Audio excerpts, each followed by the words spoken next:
Kakarot. Kakarot. Salut mes sportifs et bienvenue sur ma chaîne Alex Levent. Dernièrement, vous avez été très nombreux à avoir apprécié ma vidéo sur comment doubler le volume de vos pectoraux avec seulement un exercice et ça me fait vachement plaisir. Vous vous rendez pas compte le bonheur d'un youtubeur de voir sa vidéo qui marche, qui fonctionne avec autant de vues, c'est un kiff franchement. Le fait de savoir que mes vidéos vous intéressent, pour moi c'est quand même le plus beau des cadeaux. Voilà, je tenais à vous le dire. Enfin bon là je m'écarte un peu du sujet, revenons si tu veux bien au thème de cette vidéo. Comment doubler le volume de ton dos avec seulement un exercice. On va reprendre la même logique si tu veux que pour doubler ses pectoraux avec les 4 critères d'hypertrophie musculaire.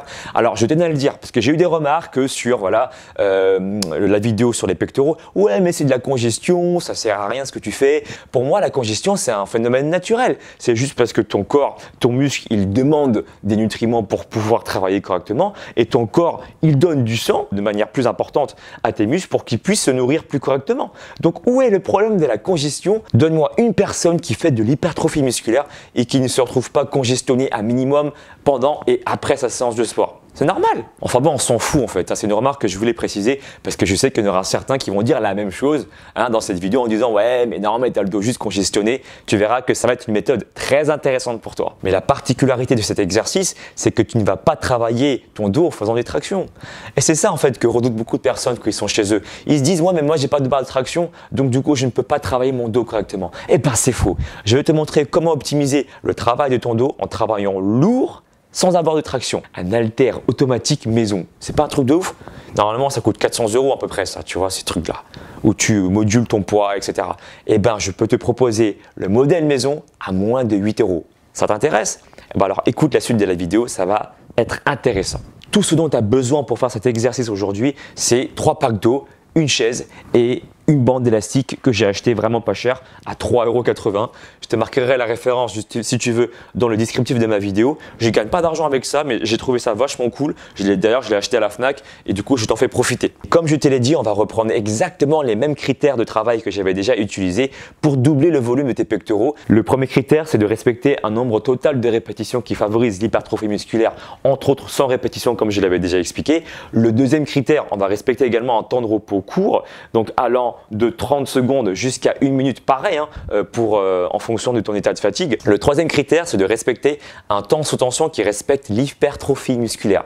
Et si tu ne sais pas ce que c'est que le temps sous tension, je te propose de faire pause dans cette vidéo, de revoir la vidéo ou de voir la vidéo parce que si tu ne l'as pas vue, sur le volume des pectoraux. Comme ça, tu comprendras un petit peu mieux mon raisonnement et comment j'ai construit ce programme aussi. On va faire 10 séries de 10 répétitions. Chaque tirage bûcheron va durer 4 secondes. On va jouer sur les différentes phases, tu sais. Et ça, c'est le 4e critère qui est donc de jouer sur la phase excentrique, sur la phase concentrique et sur la phase isométrique qui vont permettre justement une différente stimulation des fibres musculaires et favoriser comme ça l'hypertrophie musculaire grâce à la variété. Le seul exercice que tu vas faire aujourd'hui, c'est donc du coup le tirage bûcheron. Je te l'avais dit tout à l'heure, je me suis auto-spoilé, mais ce n'est pas grave. Pour ça, on va également utiliser du coup la bande élastique. C'est ça qui va générer justement le fait de pouvoir moduler ta charge. C'est pour ça que moi j'appelle ça un haltère automatique parce qu'en fonction de comment tu vas placer ton élastique, tu vas pouvoir tirer mais vraiment lourd. Et moi en plus de base en salle de musculation, je tire assez lourd en tirage bûcheron. Je peux tirer jusqu'à 35 ou 40 kg en faisant des séries de 10, la sensation est quasiment la même, c'est vraiment lourd lorsque tu tires. Et en fonction de ton niveau, tu peux bien sûr moduler le travail pour que ce soit plus simple. Pour l'installation du matériel, il n'y a rien de plus basique. Tu fais un nœud par-dessus la poignée plastique pour justement que tu aies une meilleure prise lorsque tu fais du tirage bûcheron, pour pas que ça te gêne. Il te suffit ensuite de prendre la bande élastique que tu vas enfiler en dessous de la poignée en plastique pour justement créer de la résistance. C'est tout, il n'y a rien de plus simple. Et c'est parti pour le programme. Les 2 premières séries, moi j'aime bien travailler en faisant 3 secondes d'isométrie en phase de flexion de coude. À ce moment-là, je ressens une forte pression vraiment sur le grand dorsal. Pour ça, je pense à bien serrer les omoplates et surtout, on utilise la contraction volontaire.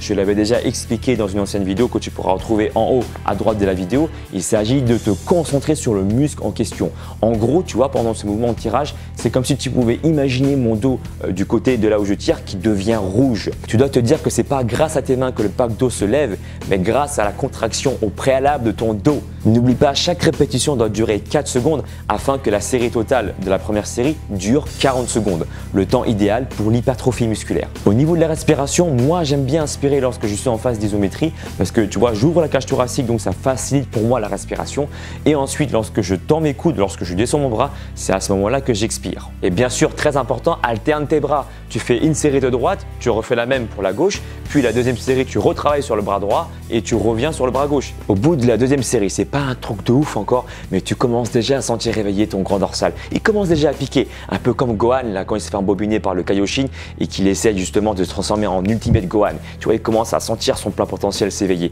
Et ben là, tu auras la même sensation. Pour la troisième et la quatrième série, moi j'aime bien travailler qu'en phase concentrique pure. Pendant 4 secondes, tu vois, tu inspires en même temps. Tu comptes 1, 2, voilà, 3, 4 et ensuite tu descends brièvement en soufflant. Pourquoi je ne travaille que la phase concentrique? C'est juste pour me concentrer sur le mouvement et bien activer ce qu'on appelle la contraction volontaire. Ça, c'est la première raison. La deuxième raison, c'est pour pouvoir tenir ce programme jusqu'à 10 séries. N'oublie pas mon pote que tu as 10 séries, 10 répétitions, ça fait quand même beaucoup, hein, donc il faut tenir le coup. La cinquième et la sixième série, moi j'aime bien faire 3 petits à la montée en comptant toujours 3 secondes. Puis je descends 1 seconde pendant la descente. Pendant que j'ai fait les 3 petits mouvements, je sens vraiment bien le grand dorsal travailler. Et en plus, quand j'ai fait les 3 petits mouvements, eh ben, ça t'oblige à contracter les muscles entre les omoplates qu'on appelle les rhomboïdes. Et plus les rhomboïdes sont tonifiés et sont renforcés, plus tu vas avoir une position droite et avoir un dos stylé. Et à part cette qualité que tu peux avoir qui me paraît importante pour moi, eh ben, tu peux aussi éviter justement les douleurs constantes et quotidiennes du dos lorsque tu travailles devant un ordinateur par exemple. Ça c'est cool quand même, hein. Pour la 7e et 8e série, tu vas essentiellement te concentrer sur la phase excentrique. Alors, si tu es tout seul, forcément la phase concentrique, tu vas passer par là. Tu vas devoir du coup d'abord tirer le pack d'eau vers le haut avant de pouvoir descendre. Mais si tu as un partenaire avec toi qui est adorable, tu lui demandes de lever le pack d'eau pour toi et toi tu travailles que pendant la phase de descente. Enfin bon, supposons le premier cas où tu es tout seul, je te propose de travailler de cette manière. Pendant la montée, tu inspires brièvement. Et pendant la descente, tu souffles lentement pendant 3 temps. Tu retiens la descente de ton bras en contractant le grand dorsal. Un peu comme si ce grand dorsal, c'était un parachute, tu vois. Comme pour l'exemple des pectoraux, je l'avais déjà donné cet exemple-là. Et bien là, c'est exactement la même chose pour ton grand dorsal. Il retient la descente de ton bras. Et n'oublie pas les règles de sécurité, c'est toujours la même chose.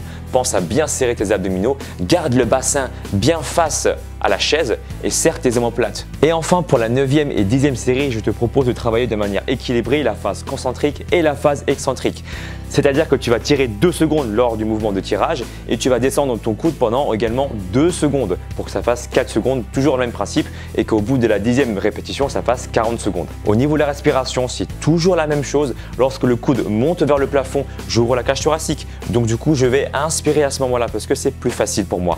Et ensuite, lorsque je descends mes coudes, c'est à ce moment-là que je vais expirer. Pour la 9e et la 10e série, là, tu es quasiment au bout de ta vie. Tu sens que tu prends une espèce de placard sur ton dos. Non, mieux encore, tu sens que tu as la coquille de Tortue Géniale sur toi qui pèse 3 tonnes. Là, c'est un truc de ouf. Voilà, tu as tout ce qu'il faut savoir pour doubler le volume de ton dos avec seulement un exercice. J'espère que tu as aimé la vidéo. Si c'est le cas, lâche un gros like. Et si tu veux des programmes plus personnalisés par rapport à des objectifs qui sont autres que la prise de masse musculaire et d'avoir un dos de tortank, eh ben sache que je propose, comme tu sais, des programmes sportifs sur ma page pro alexlevent.com. Tu trouveras là-dessus toutes les conditions pour avoir accès à mon programme. Et si tu m'aimes bien, comme d'habitude, suis-moi également sur les réseaux sociaux, Facebook, Instagram, Snapchat, Twitter. Et moi, je te dis à très bientôt. Regarde la poignée. En fait, la poignée qui est en fait représentée par le petit bout de plastique. Quand tu fais du tirage bûcheron dans cette position, c'est un peu gênant, tu vois. Tu as la bouteille qui peut gêner un peu tes cuisses, surtout que si tu as des cuisses de Hulk. Moi, j'ai décidé d'inverser la prise du poignet. Pour ça, il suffit de descotcher légèrement la poignée et de le placer dans l'autre sens. Comme ça, je peux faire du tirage tranquillement, en mode pépère. Voilà, contrôle la descente de ton bras et pendant la montée, tu peux travailler de manière dynamique. Voilà, bim, et tu souffles brièvement à ce moment-là. Et tu vas prendre 2 autres packs d'eau pour les placer sur les bandes élastiques. Et en fonction de la distance des 2 bouteilles d'eau qui soient proches de la bouteille d'eau centrale, tu pourras la voir tout à l'heure après avoir un dos gonflé, tu vois. Tu seras comme ça, tu pourras cliquer sur la souris pour voir justement comment gonfler tes pectoraux pour pouvoir harmoniser un peu ton corps. Et pour ça, il suffit de déstocker légèrement les SSJ3 Super Saiyajin.